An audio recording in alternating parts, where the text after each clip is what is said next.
بسم الله الرحمن الرحیم. قدرمندو ډاکټر آصف اظهار یو پیره بیا تاسو سره او که تاسو ته یاد شي ما په یو ویډیو باندې د مخ دانې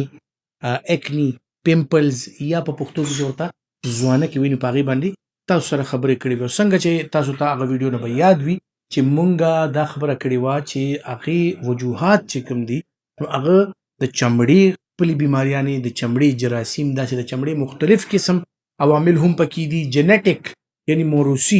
عوامل پکې هم شته او کم خلک چې د هغې سکن زیات آیلی وي سنسیټیو وي نو هغه خلک دې نه زیات متاثره کیږي. اوس دا نن ویډیو چې کوم دا د هغه خلکو باره کې ده چې کم د دې اکني سره تر مخه دي، چاته چې د مخ ځوانه کې یا د مخ دانې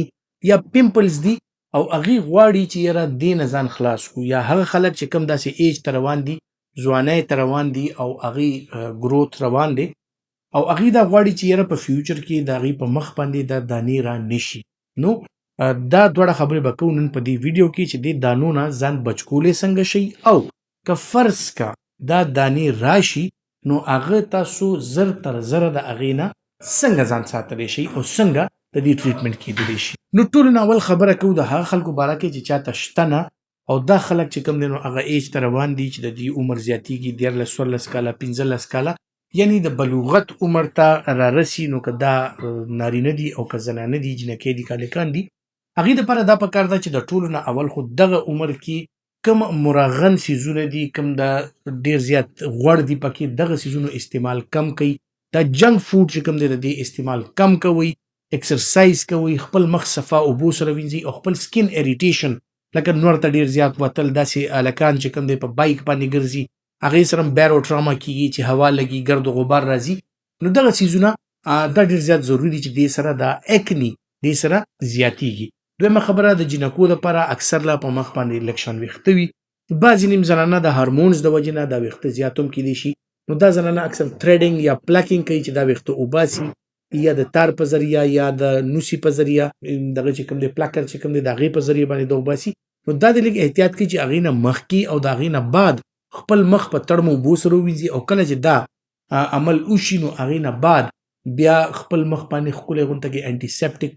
لوشن ولګوي. همدغسې د هلکانو باره کې دا چې کوم شیو وکړي، حجامت وکړي خپل، نو هغې کې اکثر لا فولیکولایټس وشي، انفیکشن وشي، نو صفا اوزار د خپل شیو دپاره استعمالوي او دې نه علاوه چې کله شیو وکړي نو بیا ښه غونته کې انټي سیپټیک آفټر شیو د دې استعمال پکار دی. فروټ شلو، سبزیانې شلې، د دې استعمال خپل خوراک کې زیات کوئ، د اوبو مقدار زیات ساتئ. چونکې موسم ګرم وي او ګرد و غبار ډېر زیات وي نو په داسې موسم کې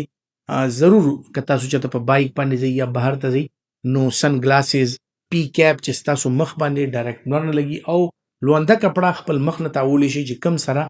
د روډ دا ګرد و غبار او دا څیزونه دې نه ستاسو دا مخ دا کم افیکټ کیږي. بیا راځو جناب هغه خلکو ته چې چاته اول نه دا پرابلم شته نو هغې څه وکړي چې د هغې دا پرابلم ورسره سالو کیدی شي. نو ټولو نه اول خو چې کوم دی چاته هم چې دا وي که هلکان دي که جینکۍ دي نو هغې اکثر لکه تاسو خیال کړي نو دا چیړي یا بار بار چې کوم دی نو دا شوکۍ تیر ته زور ورکوي، د هغې دا خیال ګندې کې دننه څه دي چې دا ترې وباسو، خو دا چونکې داسې دغه ده داسې رطوبت وي دې کې چې دا تاسو په زور باندې دی نه نشئ ویستی. دې کې اکثر لا اپسس یا پیپ دا نوي، اکثر له دا چیړلو سره بار بار زور ورکولو سره د دې سایز هم غټ شي، دا تھک هم شي او بیا چې کله دا ختمیږي خپل وخت سره نو هغې نه بعد چې کوم دی د دې داغ یا سکار هم پاتې شي. نو کوشش کوئ چې دا ګوتو سره مه چیړئ، ځکه چې ګوتو سره چیړلو سره یو خو دې کې بار بار انفیکشن کیږي او بل چې څنګه مو ویل دې ته ټراما کیږي، اسکن نور هم تھک شي، دا نور هم غټېدی شي او نور هم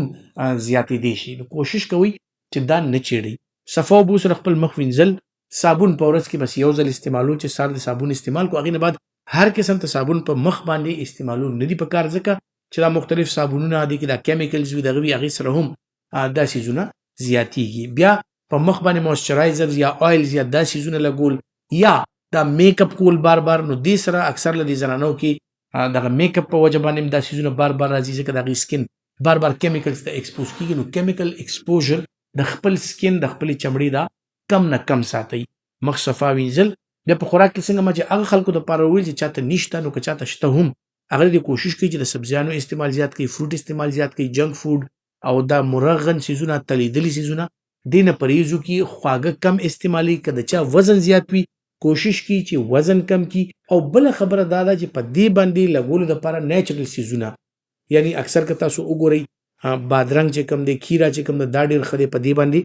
ډکرې سره د خپل مخ صفایي کولی شي، مساج کولی شي او خپل مخ دا کولی شي. الوویرا جیل چې کم دی دا په خپل مخ لګولی شي. ښه غونته کې کلینزر چې وي هغه په خپل مخ باندې لګولی شي. او دې دپاره خپل ډاکټر سره مشوره وکړئ چې تاسو ته څه دې دپاره پکار وي. لوکل اپلیکیشن دپاره که څه انټي بایوټیک کریم وي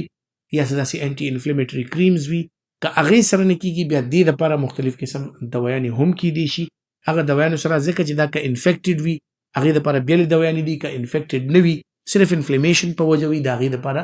بېلې دوایانې دي. نو ستاسو سکین سپیشلیسټ بیا په دې باندې ښه پوهېږي چې تاسو ته کومه دوی پکار ده. خو خپل مخ صفایي ساتل، خپل مخ باندې قدرتي سیزونه څنګه چې ما د الوویرا ذکر وکړو، د نیمبو اوبه، دغسې مختلف سیزونه دي چې ماسته یعنی یوګرټ، په دې کې که تاسو لږ نیمبو میکس کوئ هغه په خپل مخ باندې لګوئ، دا ډېر ښکلی کلینزر دی. نو دا داسې سیزونه دي چې دا قدرتي سیزونه دي او دې سره نیچرلی ستاسو د سکین دا مسلې چې کوم دی دا حل کیدی شي. که فرض که بیا هم ستاسو د ایکنی دا پرابلم نه حل کیږي نو خپل د سکین یو مستند ډاکټر سره مشوره وکړئ، ځکه چې که دا څونه مودې پورې پاتې شي او څونه زیات وخت پورې پاتې کیږي نو دا په تعداد کې هم زیاتیږي، دا په سایز کې هم زیاتیږي. او چې څومره زیاتې مودې پورې پاتې شي دا کرونیک شي، بیا د هغې داغونه هم په مخ باندې پاتې کیدی شي یا د هغې کندې په مخ باندې پاتې کیدی شي او ستاسو د مخ د سکین ټیکسچر چې کوم دی هغه بیا خراب شي. که دا کله دا مسله حل هم شي. کوشش به دا کوو چې تاسو سره زه دغسې مختلف قسم چې کم دا د صحت حوالې سره سیزونه دي دا زه تاسو سره ډسکس کړم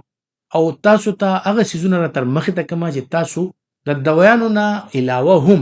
کوشش وکړئ چې کوم هغه سیزونه دي چې کوم تاسو د دوایانو نه علاوه مدد در کولی شي چې هغه زه ستاسو مخې ته راوړم. دا ویډیو لایک ضرور کړئ، شیر ضرور کړئ. امید لرم چې دا به ستاسو لپاره معلوماتي وي او داسې نورې معلوماتي ویډیوز به انشاءالله ستاسو لپاره راوړو. خپل ډېر خیال ساتئ. الله پامان.